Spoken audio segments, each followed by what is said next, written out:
নতুন চ্যালেঞ্জের মুখোমুখি আয়ুষ। হ্যাঁ বন্ধুরা, ভিডিওতে লাইক দিয়ে যেতে থাকুন। যেই মুহূর্তে কিনা হঠাৎ করে যখন ওভারসিজ ক্লায়েন্টসরা আয়ুষের কাছে আবদার করে বসে যে আজকে যে কোনো মূল্যেই আগামী 2 ঘন্টার মধ্যে আয়ুষকে প্রোডাক্টের ফটোশ্যুট করতে হবে, তাও আবার ব্র্যান্ড অ্যাম্বাসেডার কুসুমকে দিয়ে, ঠিক সেই মুহূর্তে আয়ুষ বলতে থাকে যে সর্বনাশ করেছে, কিন্তু এটা আমি কী করে সম্ভব করব, কারণ কোনোভাবেই আজকে সেটা পসিবল হবে না, কারণ অলরেডি কুসুমকে আমাদের বাড়ি থেকে ছাড়পত্র দেওয়া হয়ে গিয়েছে এবং এতে করে সাফ জানিয়ে দেওয়া হয়েছে যে কুসুম আজ থেকে আর আমাদের বাড়িতে কাজ করবে না।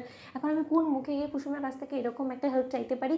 অন্যদিকে এই কথা বলা মাত্রই যখন আয়ুষ বলতে থাকে যে আচ্ছা দীপালি আন্টি, তোমার কাছে কোন ইনফরমেশন আছে কুসুম এখন কোথায় বলো তো, ঠিক সেই মুহূর্তে যখন দীপালি বলতে থাকে যে আয়ুষ বাবা, আমার তো সেই বাবা সম্পর্কে অন্যরকম কোনো ধারণা নেই, তুমি বরঞ্চ একবার বাড়িতে গিয়ে দেখে আসতে পারো চাইলে।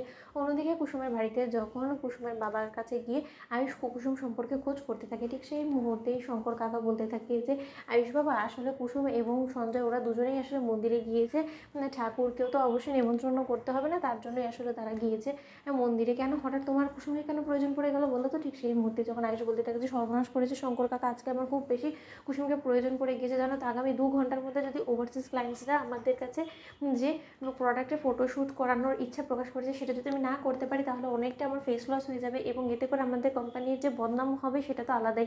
অন্যদিকে যখন শঙ্কর বলতে থাকে যে আয়ুষ বাবা, তাহলে তুমি একদম টেনশন করো না, আমি এক্ষুনি কুসুমকে বলছি। অন্যদিকে যখন আয়ুষ বলতে থাকে যে না শঙ্কর কাকা, ও যখন ওর হবু বরের সঙ্গে কিছুটা কোয়ালিটি টাইম স্পেন্ড করার জন্য একবার বেরিয়েছে, এর মাঝখানে হঠাৎ করে আমার ওকে ব্যস্ত করাটা কোনোভাবেই ঠিক হবে না। আমি বরঞ্চ নিজের মতো করে লোকাল কোনো মডেলসদেরকে দিয়ে দেখি এই প্রোডাক্টের ফটোশ্যুটটা করাতে পারি কিনা। তুমি শুনে একদম টেনশন করো না, আপাতত আমি না বলা পর্যন্ত তুমি এইসব সম্পর্কে কোনো কিছুই কুসুমকে অন্তত জানিও না।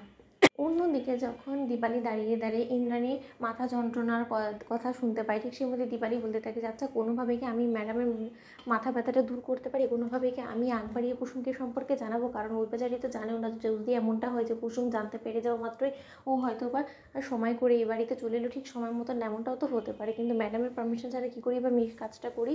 অন্যদিকে যখন দেবলীনা বলতে থাকে ইন্দ্রাণীর কাছে যে আচ্ছা আন্টি, তুমি আমাকে বলো তো, তোমাকে তো আমি বারবার করে বলেছিলাম যে দেবলীনা নতুন একটা যোগ্য মডেল এই প্রোডাক্টের জন্য খুঁজে বার করে আনবে, কিন্তু না, তুমি সেই দায়িত্বটুকু আমার কাছে তুলে দিলেন। এবার বুঝতে পারছো তো যে কুসুমের কারণে আমাদের কোম্পানির কতটা ফেস লস হতে চলেছে, এবং তার থেকে পাশাপাশি একটা জিনিস তুমি লক্ষ্য করেছো আয়ুষের আজকে কতটা বদনামি হবে। অন্যদিকে যখন ইন্দ্রাণী বলতে থাকে যে দেখো দেবলীনা, যা হয়ে গেছে সেসব কিছু নিয়ে এখন ভাবনা চিন্তা করার একদম সময় নেই, এখন পরবর্তীতে আমরা ঠিক কী করতে পারি সেই দিকটাই আমাদেরকে খেয়াল রাখতে হবে। অন্যদিকে যখন দেবলীনা বলতে থাকে যে এই সুযোগে আমি নতুন একটা মডেল এনে এই ফটোশ্যুটটা করিয়ে ফেলবো এবং আয়ুষকে চোখে আঙুল দিয়ে বুঝিয়ে দেবো যে কুসুমকে চয়েস করাটা যে ওর জীবনে সবথেকে কত বড় একটা ভুল সিদ্ধান্ত ছিল, এবং তার পাশাপাশি আমি আন্টির কাছে প্রশংসার পাত্রী হয়ে যাব এবং এই ডিলের দায়িত্ব আবারও আমার কাছে চলে আসবে। তোমাদের লাইক, আমি শেয়ার, সাবস্ক্রাইব করো।